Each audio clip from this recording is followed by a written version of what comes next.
Voilà, mes amis, on se retrouve à nouveau, David et moi.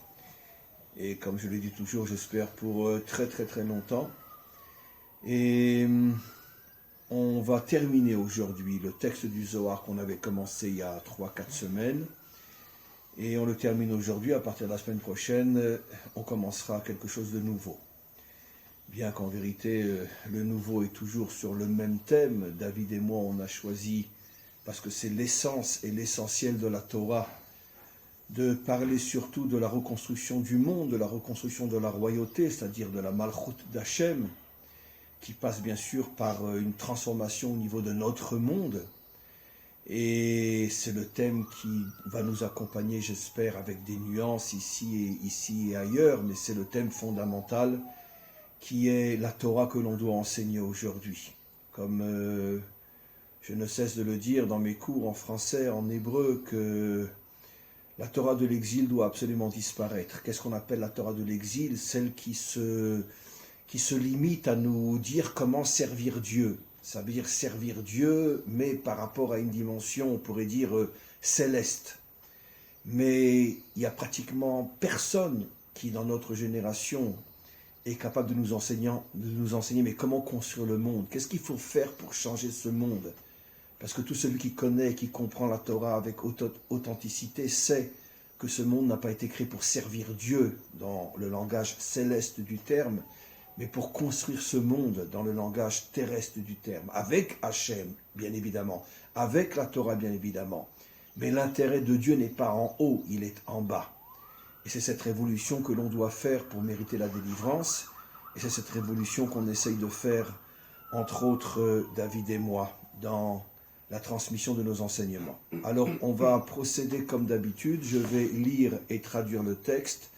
Et tout de suite après, on va le commenter parce que c'est un texte qui cache des notions absolument incroyables, comme on va voir. Alors, on est dans le Zohar, Parshat Korach, dans le Matok Midvash. Tachazé, viens et vois. Aaron Yemina, comme on le sait, Aaron, le Kohen Gadol, représente le côté droit, c'est-à-dire le côté du Chesed, comme va dire le Matok, qui Aaron ou Mitzad a Chesed chez Beyamin, la droite dans tout le langage des maîtres d'Israël, fait allusion au Chesed, c'est-à-dire à la bonté, au don de soi, et surtout à, on pourrait dire, à la pensée qui doit accompagner l'homme de Chesed, que puis-je faire pour faire du bien aux autres? Par contre, dit le Zohar, les Lévi'im, eux, Smola, sont du côté gauche. Ça n'a rien à voir avec le côté politique, bien sûr. Le côté gauche dans toute la Torah fait allusion, comme va dire le Matok, à la Gvura. La Gvura, c'est le côté gauche. C'est-à-dire que on a besoin des Kohanim, on a besoin des Lévi'im. Parce que l'homme a besoin de se préoccuper du monde, de se préoccuper des autres. Mais d'un autre côté, il a aussi besoin de force, il a besoin de rigueur, il a besoin de limites, parce que l'homme ne peut pas uniquement se donner. Il a besoin de savoir quand et comment et de quelle manière, et aussi par rapport à ses propres épreuves qu'il traverse, par rapport à toutes les difficultés de ce monde, l'homme a besoin de force. Et donc, cette force est représentée dans le langage thoraïque par les Lévi'im, dont Moshe. Korach, comme on le sait, qui se révolte contre Aaron, il veut lui prendre la Keuna. Korach est un Lévi. C'est ce que va dire le Zohar. Korach ba'el mi'avad chiloufa de yemina lismola. Korach a voulu changer la droite au profit de la gauche. C'est-à-dire, qu'est-ce que dit le Matok? Korach ratza la'asot chiloufa yamin lismol. Il a voulu remplacer le côté droit de Aaron par le côté gauche qu'il représentait. Daïnou, c'est-à-dire, sheratza likar et keuna, il a voulu lui-même être le Kohen, mais pas le Kohen de droite, mais par contre le Kohen de gauche, c'est-à-dire Bishvil a Lévi'im Shebesmo. Il a voulu que les Lévi'im qui représentent la Gvura soient eux le modèle de la Keuna. Ou Kavanato Aïta Ha'anagot Ha'olam Tierak Al-Yede Amalchut Levada She'i Bechinat Smol. Il a voulu finalement séparer le monde d'en haut du monde d'en bas, et il a voulu que le monde soit uniquement dirigé par les hommes qui sont de véritables héros, de véritables guerriers, héros, zéros aussi, mais de véritables guerriers, de véritables hommes forts, et comme pour dire que Finalement, c'est ce qu'on a souvent dit, David et moi, il a voulu transformer la Torah en religion. Ceux qui veulent croire en Dieu, qu'ils aillent dans le ciel, mais la terre, elle appartient à l'homme qui est fort, qui est guerrier, qui est courageux. Et il a voulu donc s'accaparer la malchoute, s'accaparer la direction du monde, sans laisser de place à Dieu. Begin karitanesh, c'est pour ça qu'il a été puni. Velo od, et là, de ishtakar be lishna bisha. En plus, il a fait énormément de médisance sur Moshe lui-même, comme dit le Matok, en l'accusant d'avoir inventé toute la Torah orale, et que ce n'était pas Dieu qui lui avait dit il faut faire ci, il faut faire ça. Comme on le sait, je veux dire, toutes les 613 commandements ont été révélés par Moshe au nom de Dieu, et lui a tout remis en cause. Veitanesh al kula, et il a été puni pour ces deux choses-là, et on va essayer de voir le lien. Je voudrais qu'on commence par la fin, David.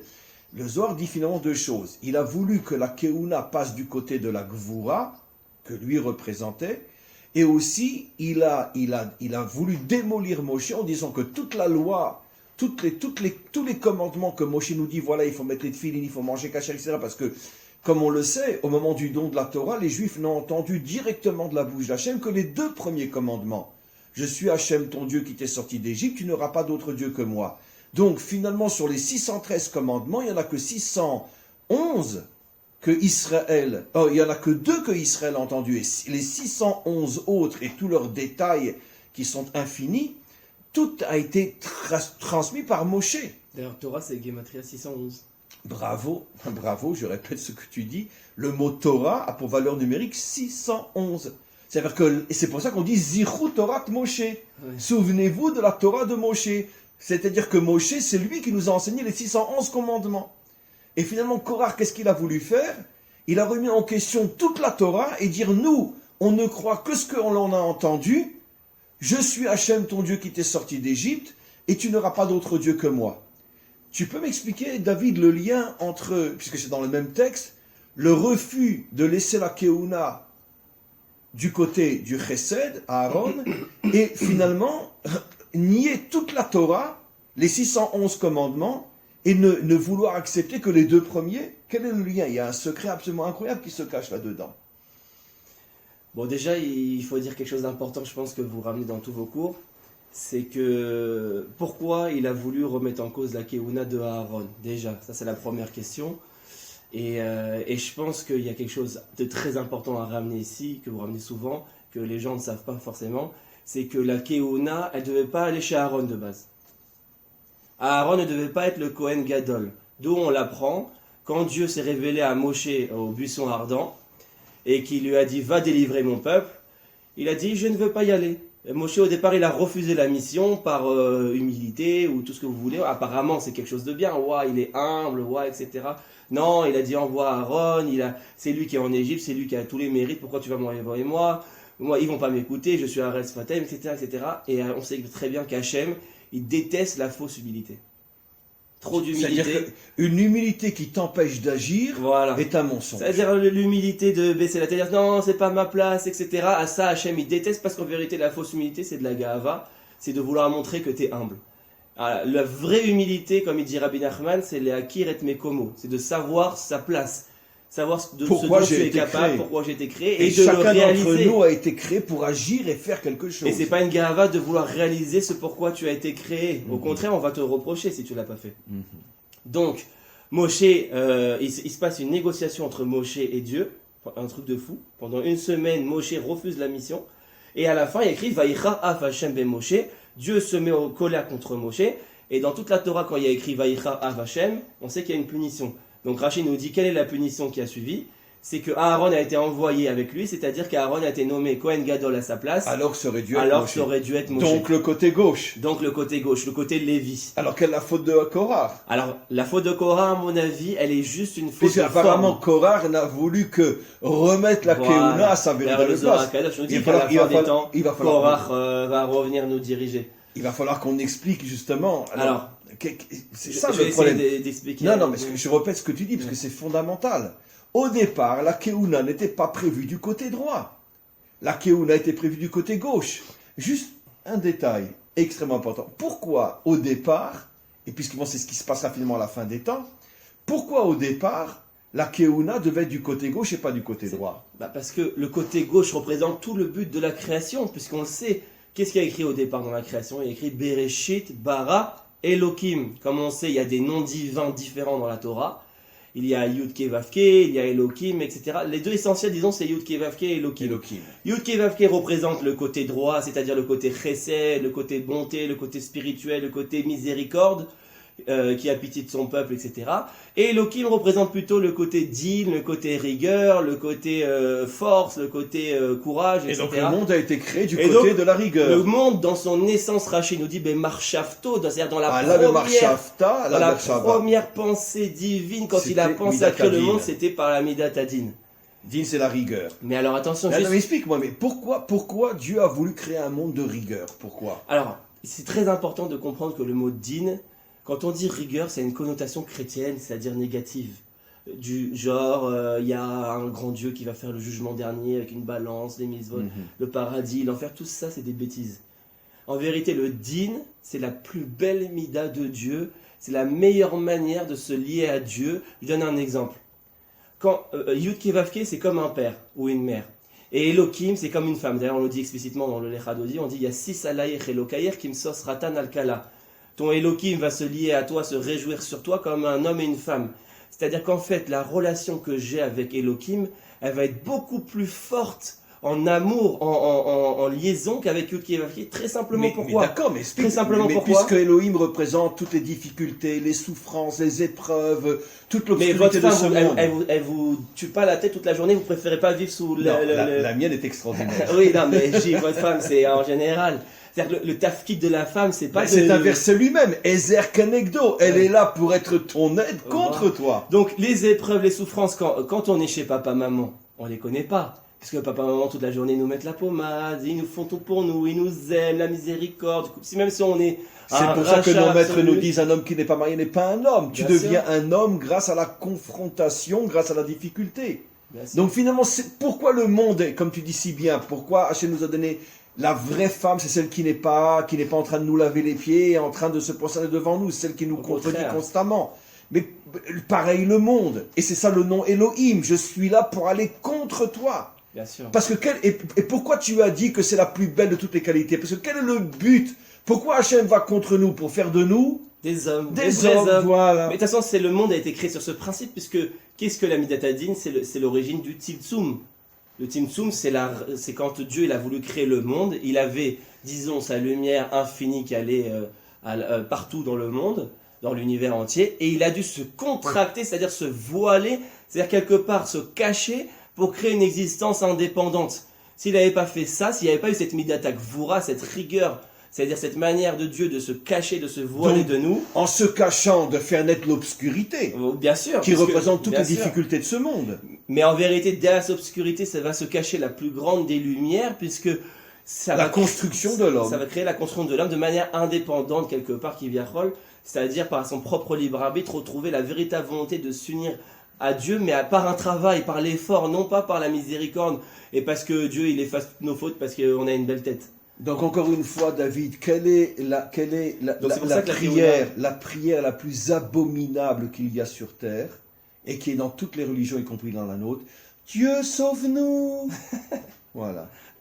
C'est la pire de toutes les calamités.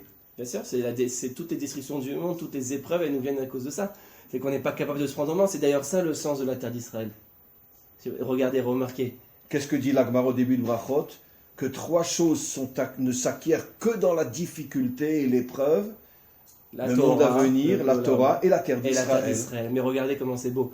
Si vous faites la valeur numérique, si vous écrivez Elohim en toutes lettres, c'est-à-dire Elohim, Aleph, Lamed, P, etc., ce qu'on appelle Gematria Bemilouï, on obtient la valeur numérique 291. C'est la valeur numérique exacte du mot Eretz. La terre. La terre. C'est-à-dire que la terre d'Israël, elle est comme notre femme. Elle dévoile la mida de Elohim, c'est-à-dire le but final de la création. C'est pour ça qu'on revient en terre d'Israël. C'est pour ça que c'est d'ailleurs, la terre d'Israël est appelée l'épouse d'Israël. L'épouse, bien sûr. C'est un mariage, la terre d'Israël. C'est-à-dire qu'on vient ici, on lâche papa, maman, le confort de la galère. Et l'homme abandonnera son père et sa mère. Abandonner, la Torah dit, pour se coller à sa femme. C'est-à-dire l'homme abandonnera Neuilly, Paris, New York, Los Angeles, Miami pour se coller à la terre d'Israël. Bien sûr. D'ailleurs, on le voit, le Yudke Vavke, cette Midala, elle s'est révélée à quel moment? En Galoute, quand on était en Égypte. Donc C'est finalement, Moshe qui l'a révélé. un juif qui ne vit pas en Israël est un célibataire. Donc c'est pas un homme. Voilà. Bah, de Mais toute façon, c'est la clairement. Gemara, C'est clairement. La Gemara, C'est tu pas nous un le dit. Kol mi shegar bechutz laaretz, Keilu en lo Keilu Eloka. en lo Eloka. Et c'est intéressant pour Et- confirmer ce que tu dis. Pas marqué. Keilu en lo avaye, Keilu Eloka. Chazak, Baruch. C'est-à-dire, il lui manque la dimension du din. Elohim, exactement. Voilà, C'est pour ça, Elohim. et ça répond à tout. Pourquoi Donc il n'est pas marié avec Dieu. C'est quoi alors? Le rabbi, il n'a pas de Dieu. Rachi lui-même qui a écrit cette phrase. Les Talmudistes qui étaient en Babylone, ils ont pas de Dieu. Quelle parce est la qu'ils a- réponse? Non, ils étaient connectés à Yudke Vavke et pas à Elohim. Pour être connecté à Elohim, il n'y a que par le lien à la terre d'Israël. Et c'est pour ça que le Gaon de Vilna a tout abandonné pour monter en Israël. Il a été retenu à Istanbul. C'est pour ça que le Baal Shem Tov a tout abandonné pour monter en Israël. Il a été lui aussi retenu à Istanbul. C'est pour ça que Rabbi Nachman a risqué sa vie des milliers de fois pour arriver en pleine guerre à traverser la Méditerranée et arriver en Eretz Israël. Et c'est pour ça que de toute façon, tous les grands, vrais, justes, authentiques ont tous essayé ou sont arrivés en Israël. Bien sûr. D'ailleurs, c'est intéressant, Yudke Vavke c'est un, et Elohim c'est au pluriel, c'est plusieurs. C'est-à-dire que c'est la dimension du peuple par rapport à l'individualité. Quand on est en Galoute, on sert Hachem de manière individuelle, Yudke Vavke, alors que quand on est en Eretz Israël, on va servir Hachem Elohim de manière plurielle, Comme de, un de peuple. manière diverse, comme un peuple. Et c'est pour ça que Elohim, c'est cette midala, c'est pour ça que la Keuna devait se trouver de base du côté droit. Du côté Côté gauche, gauche. pardon, du côté gauche. Parce que la Keuna, comme on le sait, dans le langage thoraïque, c'est le modèle de la Torah. Yoru Mishpatecha le Yaakov. Le Kohen est celui qui nous explique et nous montre comment doit être la Torah. Donc si elle est du côté droit, c'est pas la vraie Torah. Non, c'est une Torah transitoire. Bon, alors maintenant on est fichu, David. On a tellement bien expliqué toutes les bonnes raisons de Korach, pourquoi il a été puni. Très simple. Regardez. Il dit, il y a le Matok Midash, il dit les karneenash kedin amekatsetz benetiot. Il a été puni de la même manière, de la même punition que le coupeur d'arbres. Alors, qui c'est le coupeur d'arbres? Le coupeur d'arbres, c'était Tselophrad. C'est marrant parce que c'est aussi dans la paracha qui arrive dans Pinchas, on va parler des filles de Tselophrad. Qui était Tselophrad? Tselophrad était un immense tzaddik. Quand on était dans le D'ailleurs, désert, l'histoire de Tselophrad qui a profané Shabbat en coupant des arbres, en les déracinant, elle vient juste après la paracha de Korach. Mais c'est dans la paracha de Balak. Ouais. C'est dans la paracha de Shlach- Choukat. ouais. Choukat. Non, Non, c'est la paracha qui... Shlach- Non. C'est la paracha qui est juste avant, j'en ai déjà parlé Ouais. dans mes cours. La fin de la paracha qui précède Korach, Shlach- c'est celle justement de Tselophrad qui coupe les arbres. Et ils ont la même faute les deux, la même punition. Alors en essayant de comprendre pourquoi Tselophrad a été puni, on va comprendre directement pourquoi Korach a été puni. Alors que dans le fond, il a raison. On va voir que Tselophrad aussi, c'était pas un Mechalel Shabbat Non, Stam. bien sûr que non. Qu'est-ce qui s'est passé? Il est devenu fou, c'était un immense sadique, et d'un seul coup, il se met à être Mechalel Shabbat. La batterie est faible. Et d'un seul coup, il se met à être Mechalel Shabbat en public, comme ça, à devenir fou, à péter un câble. Non, il faut essayer d'analyser plus profondément ce qui s'est passé. Quel était le contexte de Tselophrad? C'était juste après la faute des Meraglim. Les Meraglim n'ont pas voulu rentrer en Eretz Israël. Il y a eu un décret divin que toute la génération allait mourir dans le désert. Vous ne rentrerez plus en Eretz Israël. Tselophrad qui a entendu ça, Il a pété il un s'est dit câble. quoi? On va pas rentrer en Eretz Israël? Mais c'est tout le but de la Torah. Donc la vie n'a plus de sens. On est sorti d'Égypte pour ça. Moshe nous a donné la Torah pour aller en Eretz Israël et la réaliser là-bas. Tout le projet de la Torah, c'est de fonder une nation. Toutes les mitzvot sont reliées à la terre. Donc il s'est dit, mais il n'y a plus aucun sens à la Torah. Il n'y a plus aucun sens à faire les mitzvot. On est déraciné. On est complètement déraciné. On est enfermé dans la galoute. On va mourir là. Il n'y a plus de raison à faire les mitzvot. Comme on sait ce qu'il dit Rashi sur le schéma, il dit Kshetigalou, quand vous allez aller en galoute, vous allez faire les mitzvot. Que pour ne pas les oublier. Pour pas qu'elles vous soient nouvelles quand vous reviendrez. C'est-à-dire qu'on fait les mitzvot en galoute à Paris, aux États-Unis, etc. Que par éducation. Comme un militaire qui s'entraîne jusqu'à ce que malheureusement arrive la guerre. Mais l'entraînement, c'est pas la guerre. Comme un enfant. C'est pas réel.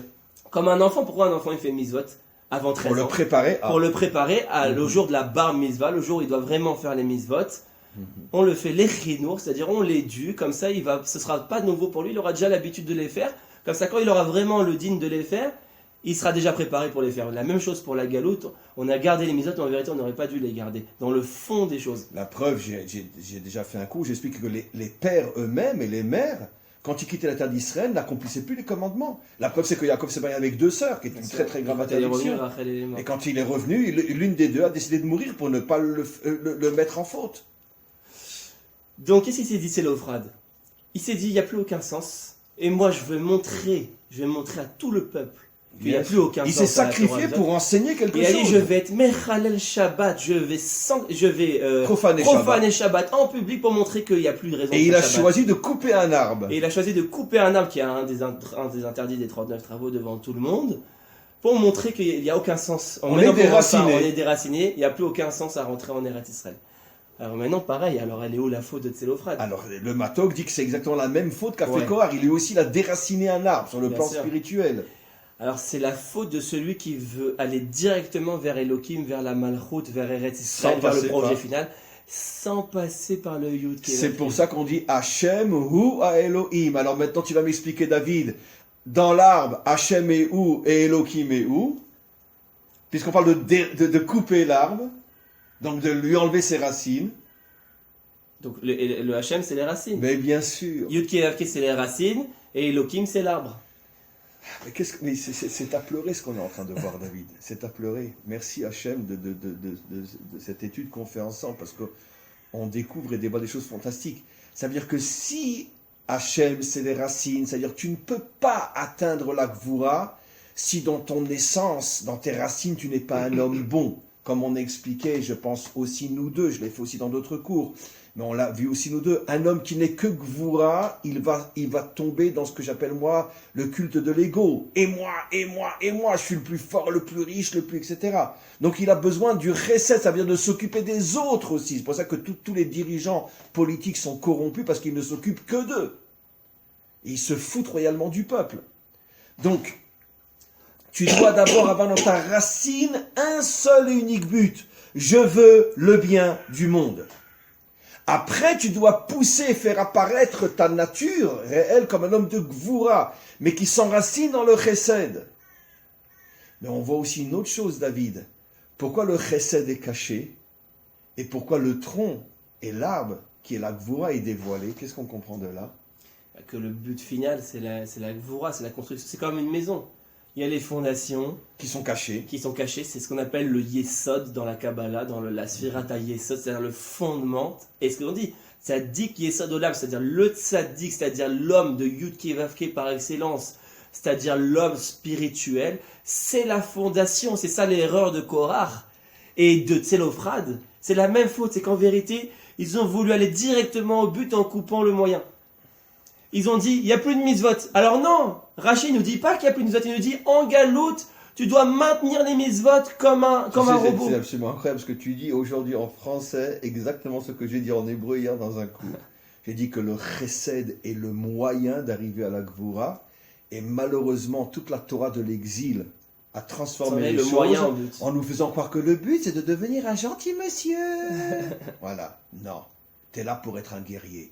Mais par contre, à la seule condition que toute ton essence soit la construction du monde, les racines. Mais ce que tu dois montrer, c'est pas « je suis un gentil monsieur ». Non, ce que tu dois montrer, c'est que tu es un guerrier. C'est ça ce que tu dois montrer. Bien sûr. Et donc c'est ça l'erreur de Tselophrad, et c'est peut-être l'erreur de... Peut-être que même nous, on pourrait tomber dans cette erreur de vouloir... Parce que justement, on aime tellement l'idée de la Malchut, on aime tellement l'idée de Elohim, on aime tellement l'idée d'Eretz Israël, que parfois peut-être on peut couper avec le lien avec le tzaddik, on peut couper le lien avec c'est ça la séparation entre l'Église et l'État. On peut couper le lien avec non, mais en disant voilà, ces rabbanim ils sont nuls, ces rabbanim ils sont comme ça, etc. Faire attention parce que voilà, c'est eux qui représentent le moyen qu'il faut pas couper. Oui, mais le problème, à condition que les rabbanim eux-mêmes nous enseignent que nous ne sommes que le moyen de faire de vous des hommes qui construisaient le monde. Or, malheureusement, 99% des rabbinis nous enseignent, nous sommes là pour vous dire de quitter ce monde et de rentrer et d'étudier et de prier toute la journée. C'est pas si évident parce que Aaron, Il Mais disait lui, pas- c'était un vrai Non, Rav. il disait pas tellement la Gvoura, etc. Il était ouais, Shalom, Mais Rodé si, Shalom. parce C'était un que- gentil mignon, Aaron. Non, mais parce que Aaron était le second de Moshe. Ça veut dire il mettait Moshe en évidence, qui est la Oui, mais quelque voix. part, Moshe, il a fauté. Puisqu'il s'est mis un peu dans le modèle de Aaron dans certaines Mais situations. c'est ce qui a amené toutes les catastrophes de l'histoire. David, toutes les catastrophes de l'histoire, 4 exils, Auschwitz, Treblinka, etc., vient du fait que malheureusement, le modèle d'Israël depuis 4000 ans, c'est le modèle du chesed et non de Oui, la mais Gvoura. on voit Tachles qu'à ce moment-là, Dieu il a défendu Moshe et pas Korah. C'est ça la question. Parce que si jamais Korah il avait repris les rênes, dans ce cas-là, il aurait déraciné. Non, c'est très intéressant ce que tu dis. Il semblerait que Hachem préfère que l'on faute dans la mauvaise compréhension de la bonté, d'en faire un but en soi et non un moyen, plutôt que de sombrer dans l'athéisme total, qui est la faute de Korah. Je veux diriger le monde sans Dieu. Je veux un tronc sans racines. Je pense pas que c'était vraiment sans Dieu Korah. Parce que c'était un tzaddik immense. Bravo, sans Tzaddik Dieu. Katamarifra. Alors, j'ai fait exprès Il de voulait dire ça. faire pour Dieu les choses en vérité. Alors maintenant, c'est ça ce que tu vas m'expliquer. Il, lui, ne voulait garder que 2 commandements sur les 613. Je suis Hachem, ton Dieu, qui t'est sorti d'Égypte, et tu n'auras pas d'autre Dieu Donc, que il moi. voulait la relation avec Dieu directement. Il voulait pas passer par le tzaddik. C'est ça sa faute. C'est ça son problème. Donc ça serait quoi la discussion, la dispute entre Yehuda et Yosef au début? C'est la même, c'est exactement le même. Là, Yehuda, il a fait la faute de Korah. Il a voulu vendre Yosef et en disant, il faut accepter. En fait, c'est très dur. Nous, on est des Korah et des Yehuda, je vous le dis. C'est le plus dur, c'est notre Yetzerara à nous, c'est comme le Rav Kanevski, il agit pas, il est trop spirituel, c'est un modèle qui nous correspond pas, etc., etc. On va avoir tendance à l'effacer, à le couper. Alors, Dafka, tu dis quelque chose de très très juste. Moi, en ce qui me concerne, moi, et je pense pareil pour toi, on n'en a jamais parlé entre nous, pour moi, le Rav Kanievski est un modèle de lumière inimaginable. Pourquoi? Parce que c'est pratiquement le seul dans toute la génération qui a refusé de tenir un poste et de se montrer. Je suis un dirigeant. Il reste dans l'ombre. Attention, des millions de personnes vont le voir, lui demander conseil. Il est comme Baba Saleh. C'est le Baba Saleh Ashkenaz. Baba Saleh est resté dans l'ombre. Il est parti vivre à Netivot. Malgré tout, ils construisent pas la Malchoute. Non, mais ils sont là pour l'inspirer. Ils sont là pour inspirer, mais ça veut dire que les gens de Malchoute. La preuve, c'est qu'il n'a pas voulu prendre le pouvoir. On a une tendance. C'est un vrai juste. Mais les gens de Malchoute comme nous, on aurait une tendance Évidemment. à se séparer. Mais c'est ça, D'ailleurs, c'est exactement ça la faute de Yehuda et de Yosef. Yehuda a dit, j'ai pas besoin de toi. Yosef a dit, j'ai pas besoin de toi. Chacun a dit, finalement, j'ai pas besoin de toi. Yosef représentait le faux religieux qui dit, on n'a rien besoin de faire dans ce monde. Et Yehuda représentait le faux roi qui dit, on n'a pas besoin de l'inspiration spirituelle pour réussir dans ce monde. Les deux étaient faux. Ils étaient jeunes tous les deux. Yosef avait 17 ans. Mais ils incarnent finalement le problème qui traverse toute l'humanité jusqu'à aujourd'hui, ce qu'on appelle en français la séparation entre l'Église et l'État. Bon, heureusement qu'ils ont séparé l'Église de l'État, ou la synagogue de l'État. Mais malheureusement, mais il faut unir la Torah et l'État. À mon sens, c'est ça la faute de quoi? C'est pas qu'il a voulu se couper de Dieu, Chaz v'Shalom. Je pense que c'est un tzaddik, puisque tzaddik Atamarifra, les Sofetevot, C'est Korah. c'est Korah. Donc, il avait une kavana pnimite qui Au était contraire, il a forcément voulu garder les Shem les deux commandements les plus importants. Mais oui, simplement, il voulait pas que ça passe par Moshe, qui lui représentait idéologiquement pour lui un modèle faible, un modèle transitoire, et il a voulu aller directement vers le modèle de David Ameller. Or, Dieu le dit, il y a un temps pour tout, il y a un contexte générationnel, il y a un... Comme tu l'as dit, tzaddik représente le yesod de la maison. Tu peux pas construire une maison si tu n'as pas les fondations. Oui, mais alors la question c'est à quel moment on peut passer au modèle de la Malchoute. Mais même quand tu rentres dans la maison, tu es toujours sur des fondations. Mais les fondations sont cachées. Ça veut dire que le vrai tzaddik, c'est pour ça que j'ai donné l'exemple de Raphaïm Kanievski ou de Baba Saleh. Le vrai tzaddik sait où est sa place. Il est là pour soutenir le monde, mais pas pour se mettre en évidence. À la différence de 99% aujourd'hui des soi-disant grands qui font tout pour se mettre en évidence. Le vrai tzaddik, il reste dans l'ombre. Et il inspire le modèle de la Malchoute, comme Nathan par rapport à David. Le problème, c'est qu'on n'a pas de vrai tzaddikim, mais on n'a pas de vrai roi. Alors, c'est la faute à qui? Parce qu'on n'a pas de vrai roi, on n'a pas de vrai tzaddik, ou parce qu'on n'a pas de vrai tzaddik, on n'a pas de vrai roi? Mais c'est quoi l'union entre le tzaddik et le roi? Je suis tes fondations, tu dois reconnaître que tu ne reposes que sur moi, mais de mon côté, j'admets que moi je vais rester dans l'ombre et toi, c'est toi qui va être visible. les racines et le tronc. Je pense qu'il y a un problème des deux côtés en vérité. Mais parce que chacun a son ego. Chacun a son ego. Oui. C'est pour ça qu'on est dans la miel depuis des millénaires. Parce que le tzaddik, il dit, mais attends, mais qui je suis, moi, pour rester dans l'ombre? Et le roi, il dit, mais qui tu es, toi, pour te dévoiler, alors que c'est pas toi qui construis le monde? C'est pour ça qu'il nous faut un roi comme David, qui lui, il avait cette force d'être un constructeur du monde, mais sans se déraciner. C'est le plus dur. Sans se déraciner de l'inspiration réelle. Il était annulé devant ses maîtres, devant même ceux qui l'ont voulu du mal, il était annulé devant eux. Doeg. Mais comment qu'il appelait son maître? Méphi-Bosheth, celui qui me fait honte. Parce qu'à chaque fois que David ouvrait la bouche dans un domaine de Torah, son maître venait et dit, tu te trompes, devant tout le monde. Et un jour, il lui a changé son nom, il dit, mais non, tu sais comment je vais t'appeler mon maître, si tu acceptes? Méphi-Bosheth, celui qui fait honte à ma bouche. Mais il l'a jamais mis dehors. Il l'a jamais mis dehors. Tu sais qu'il y a une histoire encore beaucoup plus, j'oserais dire le mot, terrifiante. Qui a été nommé maître quand Salomon était enfant et adolescent, jusqu'à ce qu'il devienne roi? Qui était le maître de Torah du roi Salomon? Qui était? Eh bien, le fameux chef du Sanhédrin, qui, quand David a quitté Jérusalem, quand Avshalom le poursuivait, s'est dressé devant lui et l'a traité de tous les noms. Il l'a insulté devant tout le monde, au point que Yoav a voulu le tuer. David a dit non, laisse-le. C'est Hachem qui passe, pas lui. Il l'a traité de goy, c'est-à-dire ta conversion, elle ne vaut rien, Ruth est une Moabite. Il a traité de mamzer, il a traité d'assassin, il a traité de débauché, il a traité de tous les noms. Comment il s'appelait? Shimi Ben Gera. Shimi Ben Gera, quand Shlomo est né, Shimi Ben Gera était caché dans un endroit, il espérait que David ne le trouverait pas. Quand il est revenu à Jérusalem, David, après la mort de Avshalom. Et David est parti le chercher. L'autre, il a dit au revoir à sa femme, à ses enfants, il dit, bon, ça y est, je vais mourir. Les messagers lui disent, mais pas du tout. David veut que tu sois le maître de son fils. C'est fou, David. C'est à pleurer, mais je dis, c'est pas possible, le roi David, mais d'où il sort celui-là? C'est pas possible, mais Hachem... Il est unique dans l'histoire. C'est pas possible. Enfin, on l'appelle Mashiach. C'est pour ça que le Mashiach s'appelle Ben David, directement lié à David. Lui-même, on dit que le Rambam dans Ilchot Melachim, il l'appelle Mashiach Rishon David, Mashiach Acharon Beno. Et le Ari Akadosh dit que David se réincarne dans le Mashiach. Bien sûr. Donc ça, c'est un vrai dirigeant. Il sait que même son pire ennemi qu'il a maudit devant tout le monde, l'a traité de non-juif, de débauché, de bâtard, d'assassin, il le nomme le maître de son fils, parce qu'il sait que quoi qu'il en soit dans la Torah, il est très grand. Il s'annule devant tout le monde, David. C'est ce qu'il dit le Midrash. Il dit c'est ça le tikkun qu'il a fait par rapport à Shaoul. David était miséricordieux avec son peuple, même ses pires ennemis juifs, il les a même pas l'ongle de son petit doigt. Il les a graciés, alors que à Pi Alacha, ils étaient Moret Bemalchut, ils étaient tous la mort.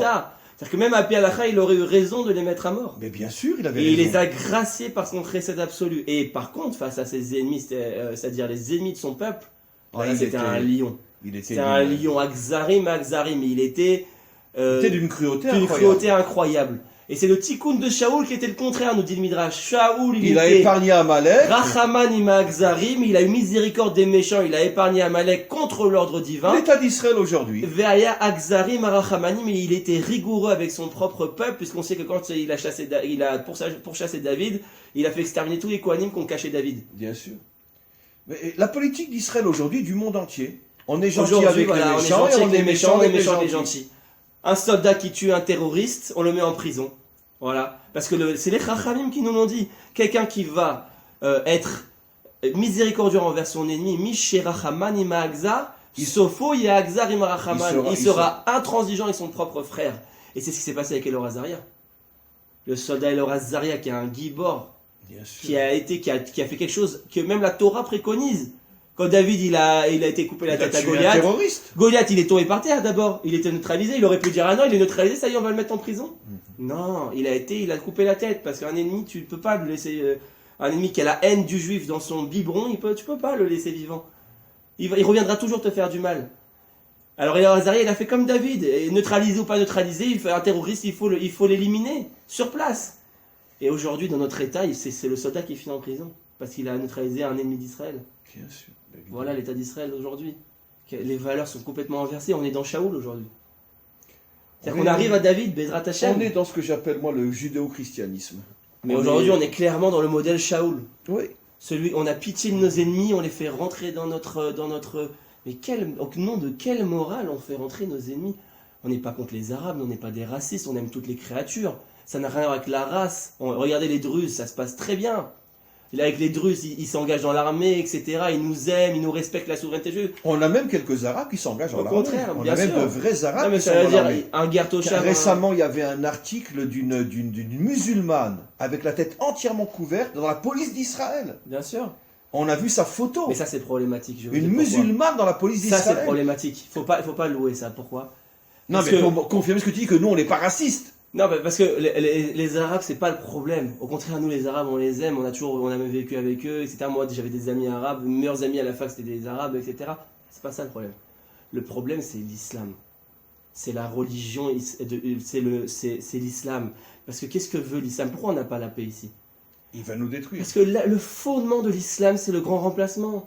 C'est la nouvelle alliance. Ils ne supportent pas l'idée qu'un seul juif marche sur cette terre. Mais pourquoi? C'est très simple. Parce que comment s'est fondé l'islam? Sur le principe de la nouvelle alliance. Comme le christianisme. d'une À certaine partir du manière. moment où les juifs ont été chassés de leur terre, ils ont dit, ah, vous voyez, Dieu les a abandonnés, ils ont péché, ils se sont détournés de la voie de Dieu, Dieu les a abandonnés, ils ont été mis en diaspora, ils sont voués à disparaître en Et diaspora. on est revenu. Et nous, on est le nouvel Israël, on est la nouvelle alliance. Ça, c'est l'islam. Donc, l'islam est tout le problème du conflit israélo-palestinien. C'est-à-dire qu'ils ont la haine du juif qui revient sur sa terre. En tant que nation.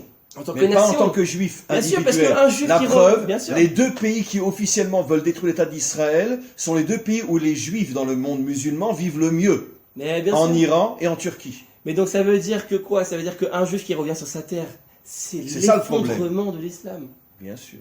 Puisque en fait, ça veut dire quoi? Que Dieu nous a jamais abandonnés. Mais évidemment. C'est pour ça qu'ils supportent même pas qu'on ait un ongle sur cette terre. Bien sûr. Même si on leur donne 10 États, si on a une rue, ils voudront nous chasser Mais de cette rue. évidemment. Et Parce ça, que les nations le savent, mais elles font tout semblant le de ne pas le problème, savoir. c'est l'islam en vérité. Si on arrive à libérer les Arabes de l'islam, de cette éducation haineuse, de cette éducation antisémite, de cette éducation Antisioniste, raciste, je préfère dire. antisioniste. Pas antisémite, En antisioniste. vérité, antisioniste, derrière antisioniste, Oui, se cache de mais l'antisémitisme. disons que Mais c'est vrai que chez c'est les, surtout dans chez, l'antisionisme. chez les Occidentaux, oui. C'est la même chose. Mais encore une fois, je veux dire, les Juifs, précisément en Iran, qui dit officiellement qu'ils veulent détruire l'État d'Israël, les Juifs en Iran vivent avec une liberté totale. Donc, Regardez malgré tout, Mahmoud Abbas qui appelle au djihad contre Israël. Et ça, c'est toute cette notion d'islam, le djihad. C'est une religion impérialiste. C'est une religion qui cherche à convertir tout le monde à la même croyance, qui est prosélyte, qui cherche à mettre tout le monde, à servir tout le monde à Allah. Donc c'est très simple. Parlons pas de deux États, c'est ridicule. La seule et unique solution à ce mais conflit. tout le monde le sait, mais évidemment tout La le monde le seule sait. et unique solution à ce conflit, c'est le grand Israël. À partir du moment où on va récupérer nos terres, on va rétablir la souveraineté, je ne parle pas d'annexion, parce qu'en vérité, quand on dit annexion, on est en train de reconnaître que ce n'est pas nos terres. Je dois Ben oui. annexer une terre qui n'est pas la mienne. C'est un terme qui est falsifié, l'annexion. Comme la Cisjordanie, d'ailleurs, c'est pas la Cisjordanie, c'est la Judée-Samarie. On veut effacer le mot Judée de notre identité. Judée, c'est juif, ça montre historiquement que c'est nos terres. Donc, à partir du moment où on va récupérer nos terres, on va faire disparaître les pouvoirs, les entités islamiques en place, qui sont le Fatah, le Hamas, le Hezbollah, qui Tous les mouvements embrigadent terroristes. eux-mêmes, qui embrigadent les peuples arabes. Mais on sait très bien, David, que on va dire 70 à 80% des Palestiniens sont terrorisés à l'idée de se dire qu'un jour ils vont passer sous un régime palestinien. Bien sûr. Parce qu'il n'y a pas plus heureux qu'eux sous le régime israélien. Ils ont la liberté, ils ont tout. Mais évidemment, l'Occident ment et fait croire le contraire. Mais ceux c'est qui le, vivent ici c'est le voient. rêve, le grand Israël, c'est le rêve, la paix et le bonheur et l'équilibre pour tous les peuples. Mais bien Pas sûr. que pour les juifs. En vérité, la Géoula, c'est pour tout le monde. Bechol Évidemment. goïm yeshuatecha. Reconstruire le Beth Amikdash, c'est pas un petit Beth Ça Amikdash. serait une on a- maison pour tous les peuples. C'est une maison pour tous les peuples. C'est le plus grand symbole d'unité pour l'humanité et d'amour, le Beth Amikdash. En vérité, la gauche devrait se battre pour la construction du Beth Amikdash. C'est l'humanisme absolu, c'est la morale. Le Beth Amikdash est là où tous les peuples vont enfin se retrouver sous une souveraineté saine, qui est le peuple juif, qui n'est pas une religion prosélyte et destructrice et haineuse et impérialiste. À partir du moment où on aura fait disparaître le Hamas, la population arabe elle-même souffre de ce pouvoir-là totalitaire, terroriste islamique. Mais ils sont torturés tous les jours à Gaza. Les Arabes, quand ils vont se délivrer de l'islam... Mais ils n'attendent que ça. Mais En ils n'arrivent vérité, pas. Dès qu'il y en a un ils vont- qui lève le nez, on le tue lui, sa femme et ses Mais enfants. bien sûr. On les torture à mort dans des prisons, Le prisons le cachées gouvernement israélien qui sont doit en avoir une Palestine. responsabilité d'effacer l'islam. On ne peut pas laisser les mosquées et les djihad même si c'est des musulmans modérés, parce que le fond de l'islam, c'est pas modéré. Le fond de l'islam, ça reste la haine du juif. Le summum de l'islam, c'est le djihad. La Bien sûr. conquête du monde entier. David, je voudrais qu'on revienne sur un résumé très important. Donc, on a expliqué que finalement, Korach n'est pas du tout anti-Dieu, puisque lui, au contraire, il veut les 2 commandements que tout Israël a entendus directement de Dieu. Il ne veut pas ceux qu'on a entendus de Moshe. Ça veut dire que, comme tu l'as expliqué, il reproduit la faute de Yehuda, quand Yehuda était jeune et inconscient, qui a dit à Yosef, va te faire voir. Moi, j'ai un lien directement avec Dieu et je ne te veux pas. Il a voulu donc construire une maison sans fondation. Il est vrai que Yosef avait fait l'erreur inverse. Il a dit, je suis les fondations et la maison. Je suis tout. Puisqu'il a dit, vous vous prosternez tous devant moi. Je suis visiblement votre chef, pas seulement comme les fondations cachées. Donc chacun était jeune, chacun a fait une erreur. Bon, ça c'est dans le contexte biblique, mais ce modèle de cette erreur traverse toute l'histoire. Je continue le résumé de tout ce qui a été expliqué. Korah, dans le fond, avait raison, mais dans la forme avait tort, puisqu'il a voulu construire un arbre sans racines. C'est la même faute que Tselophrad. D'ailleurs, d'où on sait La que même faute que Tselophrad avait Tselophrad. raison dans le fond, par rapport à la terre d'Israël, que la Torah n'existe pas. Mais la en terre d'Israël a été d'Israël. donnée à ses filles. Exactement, c'est tellement beau. Et en plus, Moshe ne savait même pas. Ni talma mimeno halacha. Normalement, c'est que les fils qui reçoivent un héritage de la terre. Dieu leur dit, les filles de Tselophrad, tu vas leur donner Comme pour la dire, parole moi terre. je sais Comme que pour dire, Tselophrad n'était pas un il méchant. avait un tel amour d'Israël, de la terre d'Israël. Il a Tselophrad. fauté. Il a fauté dans la forme, parce qu'il a oublié que même en galoute, il faut faire les mitzvot. Oui. Parce qu'il faut maintenir un système rabbinique, il faut maintenir un système éducationnel comme ça pour justement arriver, une fondation pour arriver à construire une maison, parce qu'il n'y a pas de maison sans fondation.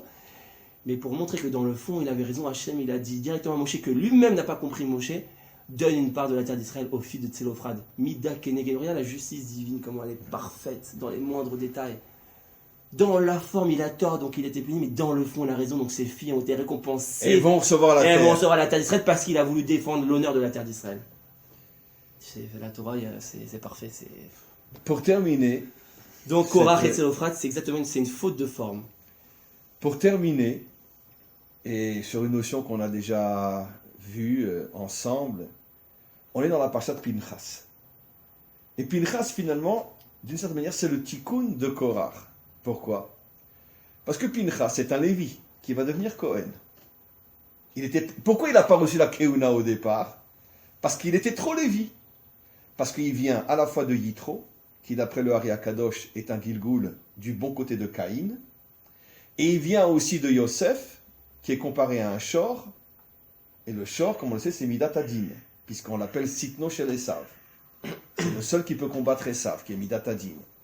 Donc du côté maternel, du côté paternel, Pinchas est un super vrai Lévi, la Gvura absolue. D'ailleurs, la guématrie de Pinchas, c'est la même que Yitzhak. Nachon. Et c'est pour ça qu'il n'a pas reçu la Keuna, alors qu'il était de la famille de Aaron. Et Yitzhak, c'est la Midata Gvura. C'était le petit-fils de Aaron. Oui. Et c'est pour ça que le Balatourim dit à la fin de Parashat Reyes Sarah, j'ai dit 1000 fois, que le Mashiach s'appellera Mashiach ben Yitzhak. Yitzhak. Pour dire que toute la force du Mashiach, c'est Midat Agvura. Dafka Yitzhak et pas Abraham. Voilà. Pas Abraham et même pas Yaakov. Mais Abraham Yitzhak. est la fondation. Encore une fois. Nachon. Sous l'inspiration d'Abraham, mais le vrai modèle, c'est Yitzhak. Nachon. C'est pour ça qu'on dit Becha Gomrim. Becha Chotmim. Maintenant, Pinchas reçoit la Keuna. Et les Mefarshim nous expliquent, le Malbim, dans le Nar, etc., quelque chose d'absolument incroyable.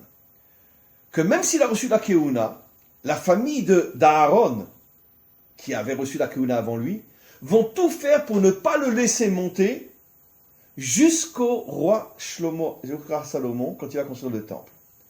Pendant 500 ans, Pinchas a reçu la Keuna, mais on pourrait dire la théorie. Ça reste entre les mains de Aaron et ses enfants qui eux sont Chesed. À l'époque du roi Salomon, il y a 2 Cohen qui pouvait être Kohen Gadol. Eviatar, qui venait du côté Chesed, et Tzadok, Tzedek, qui venait un descendant de Pinchas. Jusqu'à la construction du premier temple par le roi Salomon, tous les Kohanim Gdolim sont des descendants d'Aaron Chesed. Le jour où Shlomo inaugure le temple, il fait une véritable révolution. Il va chercher Tzadok, descendant de Pinchas. Il dit maintenant c'est toi qui vas représenter la Keuna. Et pratiquement, jusqu'à la destruction du premier temple, pratiquement tous les Kohanim Gdolim étaient de la lignée de Pinchas et puis de Aaron. Qu'est-ce qu'on comprend de là? Que On avait finalement, retrouvé le vrai modèle de la Keuna. voilà. Celui de... Il y a eu pendant 500 ans les fondations, les racines qui étaient du côté Chesed, mais quand il a fallu faire le dévoilement de la vraie Keuna dans le temple, ça a été Pinchas, qui représente la Gvura. D'ailleurs, Pinchas c'est le tikkun de Korach. Dans quel sens? Regardez comment c'est beau. Pinchas qui a voulu tuer Zimri, apparemment c'est aussi une action de din, etc. Alors que Moshe lui-même n'a pas réagi. Quand Zimri l'a provoqué, il lui a dit pourquoi toi t'es une Midianite et pas moi, j'ai pas le droit d'avoir la mienne. Moshe n'a pas réagi, d'ailleurs il a été puni à cause de ça. Sa tombe a été cachée de tous parce qu'il n'a pas réagi face à Zimri, le Midrash nous dit. Mais regardez le tikkun de Pinchas. Pinchas il n'a pas agi seul. Il a été voir Moshe. Juste avant, il a été demandé conseil à Moshe, alors que Moshe lui-même n'a pas réagi. Il aurait pu dire Moshe ne réagit pas, il faut le remplacer. J'y vais tout seul. Non, c'est lui le maître.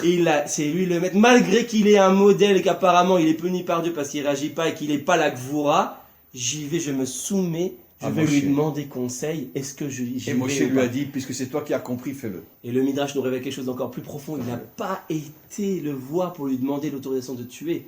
Comme le Midrash nous dit. Est-ce que j'ai le droit de? Non, pourquoi? Parce qu'il avait un problème, nous dit le Midrash, de tout matmet. Par rapport au fait, est-ce que je suis Kohen ou pas? Donc, est-ce que si je vais tuer Zimri, et halachiquement c'est compliqué, est-ce que j'ai le droit de le tuer? C'est pour ça d'ailleurs qu'il a mis un miracle, le Midrash nous dit, que en fait Zimri, Dieu il a maintenu l'âme de Zimri dans son corps pour pas qu'il soit véritablement mort, pour pas qu'il Pinchas soit taillé, pour qu'il reçoive sa récompense tout de suite d'être Kohen et pas d'attendre une semaine de purification avant de devenir Kohen. Il voulait que Pinchas ait tout de suite sa récompense tellement il voulait Hachem le gratifier. Mais c'est ça le tikkun de Korach et Tzelophrad. Pinchas, c'est le modèle. Il est parti voir Moshe. C'est la Gevura, mais qui se soumet aux racines. C'est le plus beau. C'est le plus beau. C'est-à-dire que je reconnais l'autorité. Maintenant, tu comprends pourquoi le Ari Akadosh, donc ce que tu as dit est extraordinaire, que Pinchas c'est le vrai tikkun de Korach. Je suis la Gevura comme Korach, mais je me soumets au maître authentique d'Israël. Il a montré qu'il a été demandé l'autorisation, alors que ça se trouve, c'était juste pour faire du genre. Ça se trouve à l'intérieur, il allait le faire quand même. Mais rien que le simple fait de montrer, ça montre que ta vraie kavana, elle est les Shem Shamaim. Donc maintenant, on comprend pourquoi le Ari Akadosh nous révèle que Pinchas va revenir dans le Gilgul de Eliyahu Hanavi, qui va préparer la délivrance finale, qui va préparer le monde à la délivrance finale. Pinchas ou Eliyahu. Ça veut dire Pinchas ou Eliyahu, comme dit Rashi. Eh non, c'est le Midrash qui dit ça. Non, le Ari Akadosh, j'en parle aussi, mais le Midrash, déjà bien avant le Ari Akadosh, je vous dis Pinchas ou Eliyahu. Oui, ça veut dire quoi? Qu'est-ce qu'on comprend de là? Que pour mériter la délivrance, il faut qu'on dévoile quoi? La Gvura soumise au vrai et authentique maître d'Israël. Ceux qui ont le courage de nous dire que nous ne sommes qu'un moyen, mais pas le but. Alors, je vous raconte ce que j'ai lu une fois sur Wikipédia. J'ai fait des recherches sur le Rav Kahana. Pour ceux qui ne connaissent pas le Rav Kahana, c'était un politicien très engagé, etc. L'un des plus grands maîtres de notre génération. Le Rav Kahana, il avait la Torah, il a écrit des livres de Torah, il a voulu agir. C'était un peu la Gvura. En plus, Kahana, un Cohen. Oui, c'est incroyable. C'était un Cohen, mais type Pinchas. Pas type Aaron. Un Cohen rigoureux qui a voulu changer les choses dans ce monde, qui a voulu changer et révolutionner l'État d'Israël, etc. Malheureusement, il a été assassiné. J'essaie de me poser des questions. Pourquoi il n'a pas réussi, etc. J'ai eu une réponse.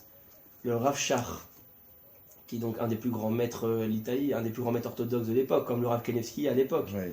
Qui est donc l'autorité. Il y a une différence, parce que, encore une fois, le Rav Kanevski n'a pris aucun pouvoir visible. Bon, mais le Rav Shach était quand même l'autorité religieuse de l'époque, c'était le plus grand sadique de l'époque. Il a dit, j'ai vu une phrase de lui sur le Rav Kahana, il a dit le Rav Kahana c'était l'homme parfait, à Adam Amushlam, comme ça il dit de lui. Le Rav Shach sur le Rav Kahana, c'est l'homme parfait, avec une persévérance et une volonté d'agir au nom de Dieu et du émet parfaite. Il a fait une seule petite erreur. Je l'ai lu dans Wikipédia, je vous enverrai la phrase si vous voulez. Ouais, ça m'intéresse énormément. Il n'était pas assez attaché au tzadikim. Comme ça, il a dit. S'il avait été plus attaché au tzadikim, il aurait réussi. Donc il tendait vers Pinchas, mais pas jusqu'au bout, quoi. C'était un peu la même idée que Korah, quelque part.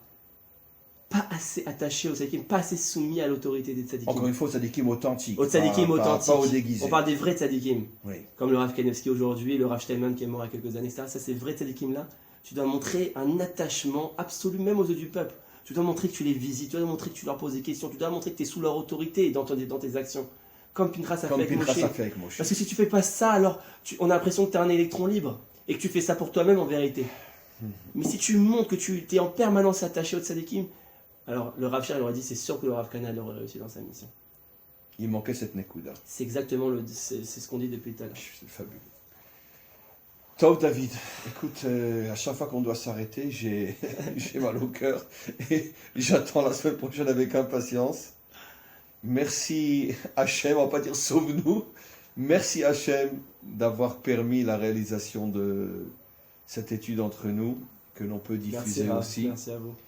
Et vraiment,